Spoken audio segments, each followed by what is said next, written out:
Hello, everyone. Thank you so much for joining me again for another pre-concert video for the Holland Symphony concert on October 15. As you can see, Johannes is not with me today. He is not able to conduct this concert, so I'm doing the first part of this talk on my own, and later on I'll be joined by our soloist.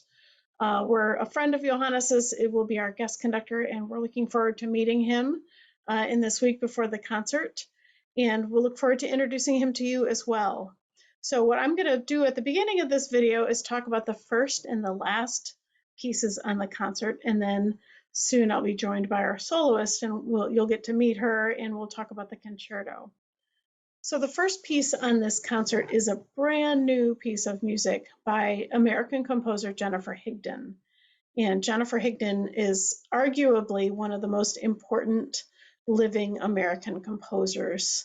She has won all kinds of awards, Grammys, Pulitzer Prizes. She's been played by every major American orchestra, probably every minor American orchestras around the world, and is very successful as a composer and very well known. She's actually composed this piece as part of a project called New Music for America, and that's organized by the League of American Orchestras, which is sort of the American orchestra industry's umbrella guiding organization. And what they've done, this is the fourth or fifth time they've done one of these projects, is they get an A-list American composer who agrees to commission a piece, to write a piece for many orchestras, usually kind of smaller orchestras and even some youth orchestras. And a lot of orchestras, they try to get one orchestra from every state. I think often they have up to about 70 orchestras who all chip in a relatively small amount of money and then get access to this brand new piece of American music and get to premiere it, in our case, do the Michigan premiere. And we're very excited about doing this. To commission a piece from a composer like Jennifer Higdon would be extremely expensive and well beyond anything that a group like Holland Symphony could afford. So this really enables us to kind of get in on some exciting projects. So the piece we'll be playing is a suite from her opera Cold Mountain. So she wrote this opera in the 20 teens. I think it was completed in 2014. It's based on the novel Cold Mountain, which is a novel set in the Civil War. It's about a Confederate soldier who is wounded and then deserts his post in the Confederate Army, and his struggle, very difficult journey to make it home to his beloved. And it's also about her experience back at home as she struggled during the war, waiting for him. As with a lot of good operas, it doesn't end very happily, but I won't tell you the ending. I encourage you to read the book, to look up some information on the opera. Often suites consist of several movements, but this piece is just one continuous movement. And I hear several distinct sounds in it. It opens with something that almost sounds like a fanfare, except in the midst of what sounds like it's almost joyous, it's got lots of tinges of melancholy. So it opens with that sort of almost fanfare music and actually closes with that as well. There's music that is very energetic and to me suggests struggle, running away, trying to escape pursuers, and just the difficulty that these characters must have experienced. There's music that's very tender and intimate, played by often just a couple of people, a few string players and a few woodwind players.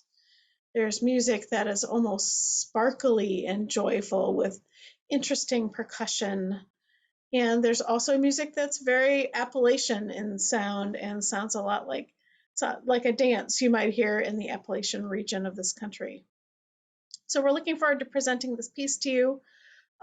Jennifer Higdon, as a composer, is known for interesting colors and interesting sounds, and even sometimes interesting instruments. We have played one piece by her before. We've actually played it twice. It's a piece called Blue Cathedral, which is her most performed piece. We did it once with Johannes and once way back when Morihiko was our conductor, for those of you who remember him. And one of the striking things about that piece is that she writes it for just a standard orchestra, but then also instructs most of the musicians to have the little Chinese relaxation balls that make this gentle, super gentle tinkling noise. And at some point in the piece, we all have to shake those little balls and have this delightful little tinkling noise. And the other interesting instrument that she calls for in that piece is a set of pitched crystal wine glasses. So in our collection of instruments, we actually have a set of very inexpensive crystal wine glasses that have permanent marker lines drawn on them, so that if we fill it this far with water, it plays an A or a B or a C sharp or whatever the notes are. So percussionists got to deal with that and mark up those glasses. So often we have interesting things we have to do for new pieces of music. Nothing quite so strange in this piece in terms of instrumentation, but it's really a delightful piece. We're happy to be able to present it and present the Michigan premiere of this piece. The second piece on the program is the concerto, which we'll talk about once our soloist joins us at the end of this video. And then after intermission, really the hallmark piece for this concert, of course, is the Symphonie Fantastique. So in order to set the stage for the Symphonie Fantastique, I want you to think about our concert last April, for those of you who were there. And even for those of you who weren't there, we played Beethoven's Ninth Symphony, which he wrote in 1824. That piece was quite a landmark, revolutionary in terms of form at the time. Because of all shocking things, Beethoven added a choir and singers, soloists, to a symphony, which had really never been done before. Since then, of course, other composers have done that, Vaughan Williams, Mahler, others, but that was really considered revolutionary at the time. But for those of you who know Beethoven 9, and if you don't, I'd encourage you to listen to it. It still sounds very much like Beethoven, that very late classical, early romantic, unmistakably Beethoven. Berlioz wrote his Symphonie Fantastique only 6 years after Beethoven's Ninth Symphony. And every time I hear that fact, I have to sort of scratch my head and double check what I've just read, because those two pieces sound like they were written centuries apart and worlds apart. The Symphonie Fantastique sounds so different from Beethoven, anything that Beethoven ever wrote. So to set the stage, Berlioz had a very non-traditional music upbringing. Usually with composers, we talk about how their parents started them at an early age and all the different musical training they had. Berlioz had very little training. His father was a doctor. He grew up in a small town, kind of at the foot of the Alps in France, and his parents wanted him to pursue a career in medicine. He had very limited musical education as a child. I think he had a few flute and guitar lessons, but really didn't learn the basics of theory or anything. Went off to school to pursue a career in medicine and hated it. So kind of secretly started taking music classes, eventually winding up at the Paris Conservatory, and made several attempts and finally earned the top prize, which is the Prix de Rome, so the kind of the top prize in composition. And that was for a piece that has totally been lost. We don't even have the music for it anymore. A piece that was written after the Symphonie Fantastique. And of course, the Symphonie Fantastique is what he's most known for. So Symphonie Fantastique is a fascinating piece because it's very much a piece of program music in the truest sense of that, that term. So program music, there's a great debate in music at this time in the 1800s. Should music be something that is pure, refined, all about melody and harmony and structure and the development of melodies? That's largely what Beethoven did. Beethoven experimented a little bit with more programmatic music in his Sixth Symphony, the Pastoral, where he tried to evoke descriptions of the country, but by and large, Beethoven was very much a purist, and really wrote in an absolute music style. Berlioz and some other early Romantic and then later Romantic composers were very much fans of program music, and program music is music that would tell a story or describe something like nature or a piece of art. Other good examples would be like Smetana's Moldau, which describes the river as it, goes from beginning to end. Mendelssohn did programmatic music. The late Romantic composers, many of them wrote in very programmatic styles. Franz Liszt. Berlioz takes this to an extreme, and to set the stage for that even a little bit more, in 1827, Berlioz went to see a production of Shakespeare's Hamlet. And the actress playing Ophelia in that production was a woman by the name of Harriet Smithson. And as Berlioz watched that play, he really spoke no English, so I think he was reading from a translation while he watched the play. He fell absolutely madly in love with her, head over heels in love with her, not even sure he met her, but became completely obsessed with her. She didn't speak any French, so their communication was pretty limited. But for the next several years, Berlioz just obsessed about that actress and tried to follow her career, heard rumors of affairs, which only fueled his obsession, and really wrote the Symphonie Fantastique, all about that actress, Harriet Smithson. They did eventually end up getting married. It was not a happy marriage. They separated after not too many years. She lived a pretty rough life and became an alcoholic and died of a stroke. But while Berlioz was obsessing about her, he wrote the Symphonie Fantastique. And let me read to you what he wrote about his feelings about Harriet. He said, "My heart and whole being were possessed by a fierce, desperate passion in which love of the artist and the art were interfused, each intensifying the other." So this was back in 1827. They didn't even meet until 1832, so we had several years. The Symphonie Fantastique, the first version was written in 1830, and then he changed it later on. But he did a really fascinating thing in this symphony, and his thoughts of Harriet really became crystallized in a musical theme, a little melody that he called the Idee Fixe. And let me play this melody for you,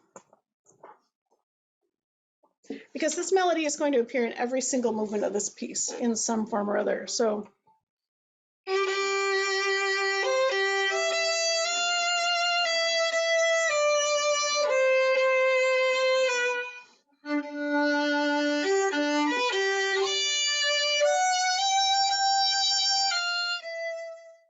and then it goes on and on. And this melody is often accompanied by something that sounds like heartbeats. And those heartbeats get faster and faster. So he wrote a very detailed program for this piece. He says, "The composer's aim has been to develop, to the extent that they have musical possibilities, various situations in the life of an artist. The plan of the instrumental drama, which is deprived of the help of words, needs to be outlined in advance. The following program should therefore be thought of like the spoken text of an opera, serving to introduce the musical movements whose character and expression it calls into being." So the program he wrote for the Symphonie Fantastique, he says that a musician falls in love with a woman, and that woman is expressed by that theme, the Idee Fixe theme. The first movement of the symphony is all about that theme and the fluttering heartbeats. It is joyful, it is sorrowful, it is a little scared, it is obsessed. It gets faster and more passionate, it gets slower and more relaxed, and it finally ends in a sense of religious consolation. So it ends quietly, almost as if in a prayerful state. But that melody is pretty straightforward in the first movement. You'll hear it all over the place. The second movement, so he's imagining this artist having almost a dream. So in the second movement, the young artist goes to a ball, and it's very sparkly music. There are two harps that play, and it's a huge harp part. The strings have these fluttering things, and you can kind of almost see the sparkling decorations. And it's very much a waltz in three, and see the swirling dancers. And there are little snippets of the melody. It's not as obvious as the first movement, but little snippets here and there in this really joyful, sparkly movement. In the third movement is probably the longest movement. It's the slow movement. There are 5 movements in the symphony. This artist, this musician, is in the countryside in the evening. And at the beginning, there are two, it's not two oboes, but an oboe and an English horn, which is sort of the larger cousin of the oboe, that represent 2 shepherds who play a tune to each other, sort of almost as if they're on adjacent mountains. And often, often the oboe player will actually walk off stage, so it sounds like that person is very far away. And we'll see if we can work out the choreograph that to work out for our concert, but that's usually what people do. This movement is very, very peaceful. It's in places very lonely, sometimes in a negative way, and sometimes just in a contented way. But we start off with those 2 shepherds calling to each other. We have this beautiful tune that's very simple. Again, like so many other parts of the symphony and other good music, it goes through times of joy and contentment. There are worrisome sounding times. The whole range of emotion present in this movement. Difficulty, turmoil, more peace. And then at the end, you begin to hear some thunder, and there are actually 4 people playing timpani. We need 2 sets of timpani to do this concert, which is not easy to find or to fit on a stage. And 4 people playing this very distant sounding thunder on the timpani. And the movement ends with loneliness, because just the English horn is playing, and now the second shepherd is no longer there. The fourth movement is probably the best known. It's the March to the Scaffold. And here, Berlioz writes, having become certain that his love goes unrecognized, the artist poisons himself with opium. The dose of the narcotic, too weak to kill him, plunges him into a sleep accompanied by the most horrible visions. He dreams that he has killed the woman he had loved, that he is condemned, led to the scaffold, and that he is witnessing his own execution. The procession moves forward to the sounds of a march that is now somber and fierce, now brilliant and solemn, in which the muffled noise of heavy steps gives way without mediation to the most noisy clangor. So interesting here, very interesting instrumental writing. There are 4 bassoons, which are very active. So this bassoon quartet really takes almost the lead role in this movement. It's march-like, it's relentless, it just keeps moving forward. Here's where a lot of the lower, louder instruments really come to the forefront. Berlioz also writes for 2 tubas, which is very unusual instrumentation. And so the movement proceeds on. So this artist in his drug-induced trip sees himself being marched to the scaffold. And as he's laid down on the scaffold, he, right before his execution, he hears that Idée Fixe theme and dreams of his beloved. And then with very, very literal sound painting, we hear this giant chop of the guillotine, and then the strings do some pizzicato, pluck a couple of notes as if to portray his head bouncing down a couple of steps. and it ends in triumph. Then the last movement is called the Witches' Sabbath, the Witches' Round Dance, or the Witches' Sabbath. And so now this artist figure, who has died, of course, watches is in a scene somewhere where he's able to watch his own funeral, in all kinds of witches and monsters and ghouls and scary things come together for his funeral. And here, even his beloved is transformed into this grotesque figure. And the E-Day Fix theme, the beautiful theme, is now played sometimes by strings, very prominently in this movement by a piccolo clarinet or an E-flat clarinet. So the beautiful melody is now transformed into this sort of grotesque dance as all these scary figures dance, laugh, rejoice in the artist's death. It's really a grisly scene. And then to top it all off, many of the low instruments in the orchestra play the Dies Irae theme, which is of course associated with death and wrath and all things apocalyptic, and the darkest part of any requiem. That theme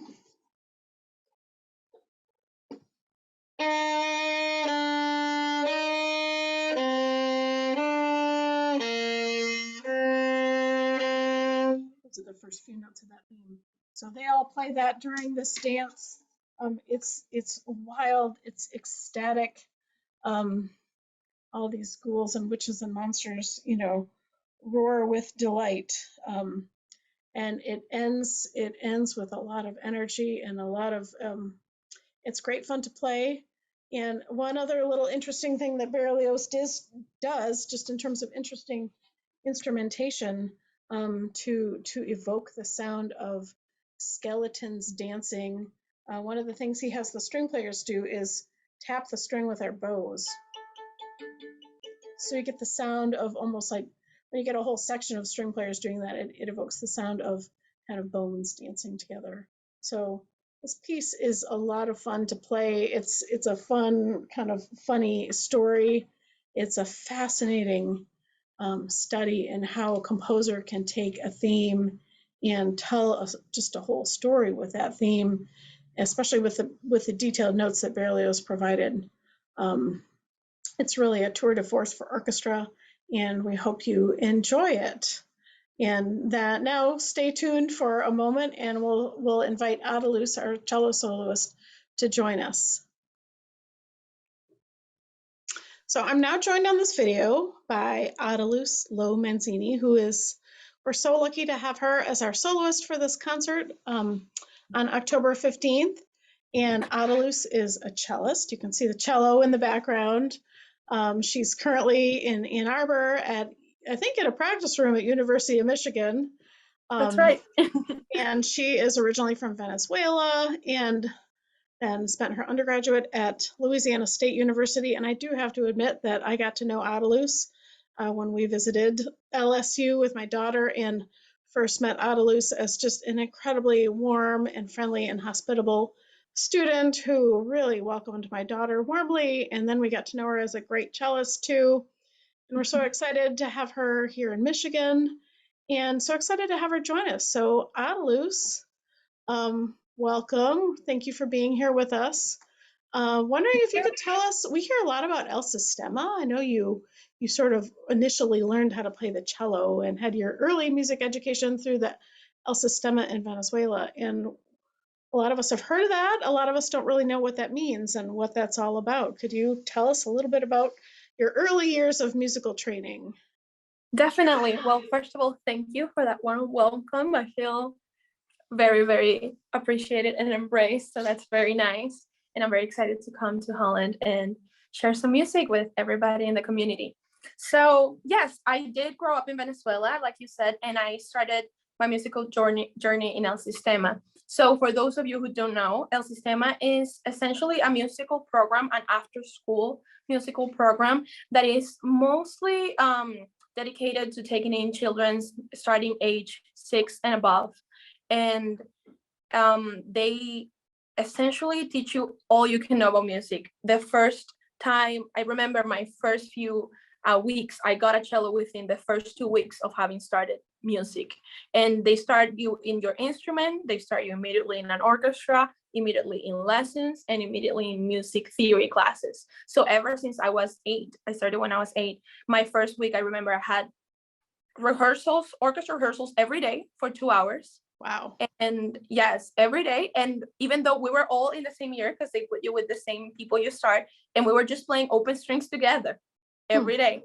And then I would have a lesson a week, an hour lesson, and then music theory twice a week. And then I did that from whenever I was 8 till I was 17 and I graduated high school. So I had all those years of music theory, orchestra. You get through different levels. So I remember we had like one for the kids who just started, then like one more advanced, then the youth, and then the professional one. And I did make it all the way to the professional when I was like 16, and I was already playing with my professors. So it was a really cool and exciting experience. And one thing that I really loved about El Sistema, and that you realize is not so normal when you leave the country, is that all the instruments that they provide, they basically just give you an instrument and you get to keep it for however long you're in the program.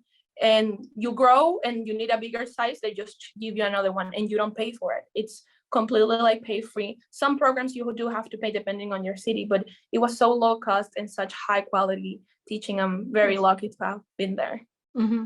Now, did you choose the cello or did someone choose that for you? I did choose the cello because I had a friend who played, and I just knew she would go to music school, and I didn't even know what a cello was, but because my friend played it, I was like, I want to play that.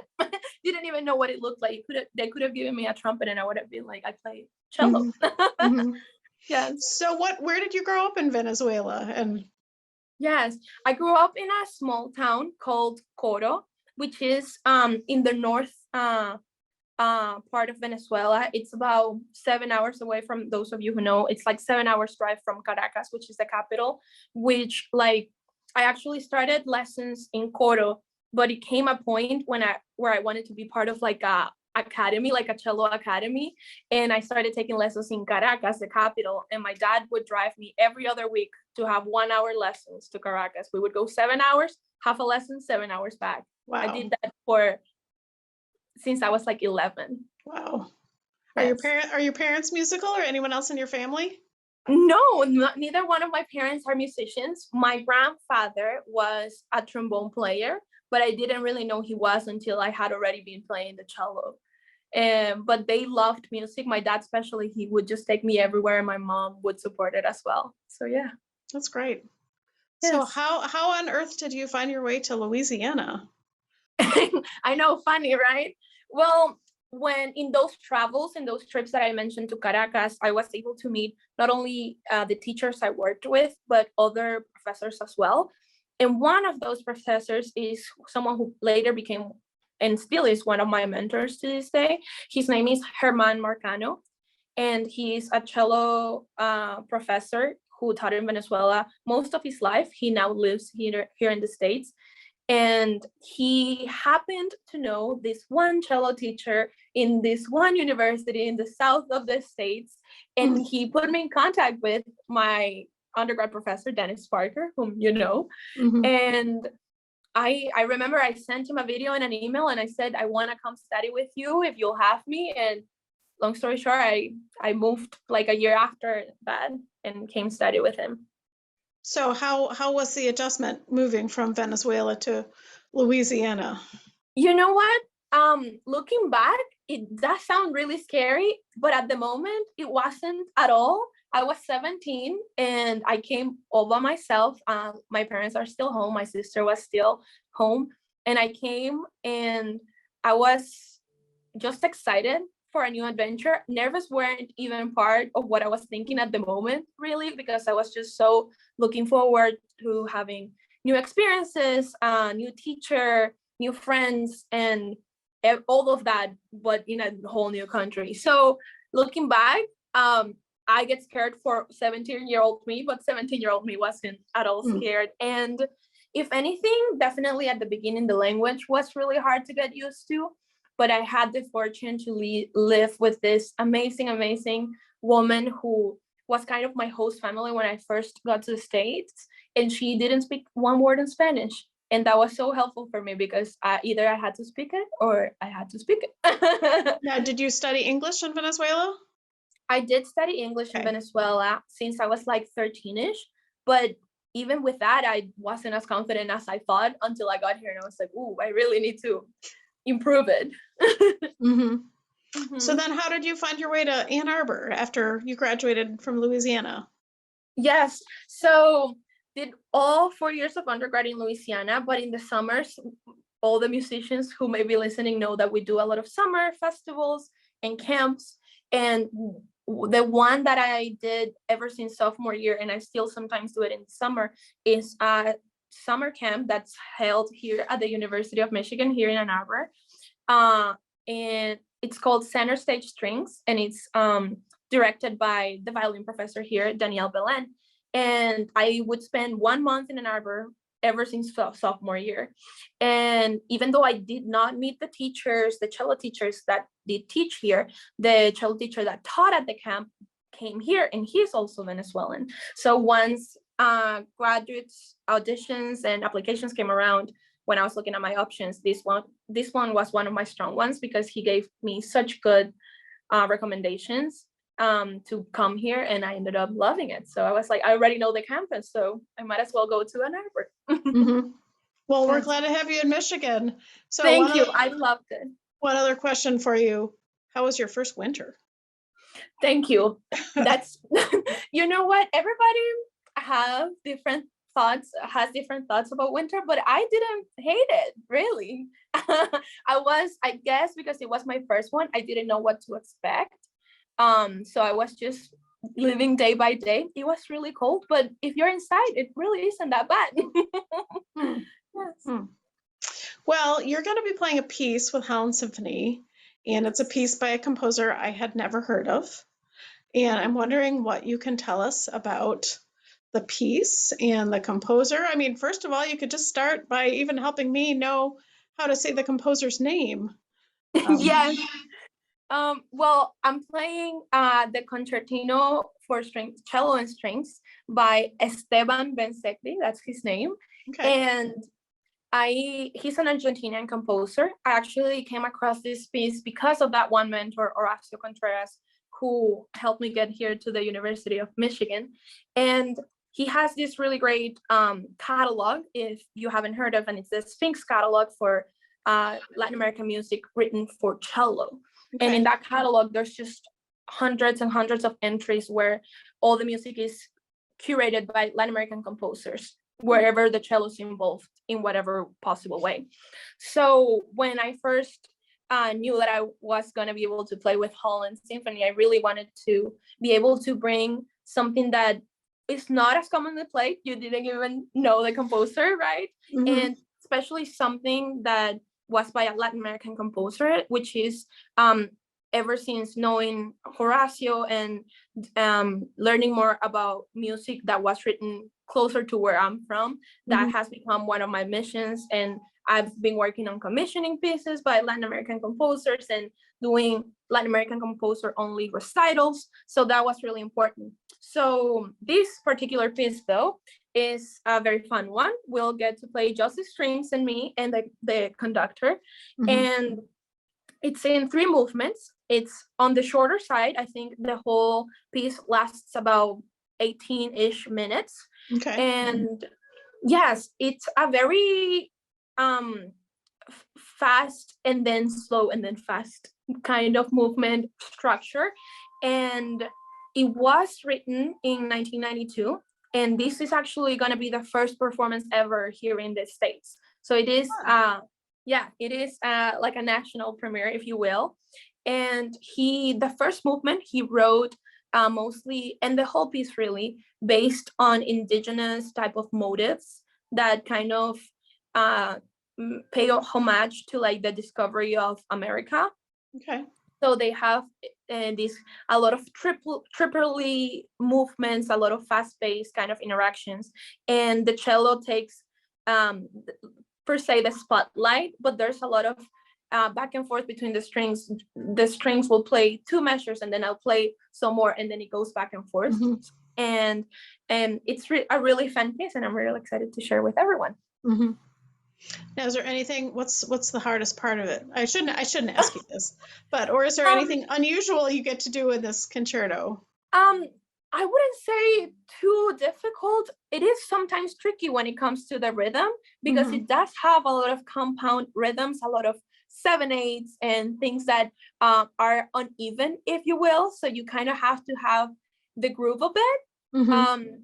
And another thing is learning those back and forth between the orchestras, because sometimes in more standard concertos you have a little bit like bigger of a pause, but in this concerto sometimes you just have 1 measure, 2 measures. Mm-hmm. So you always got to be ready for what comes next. Mm-hmm.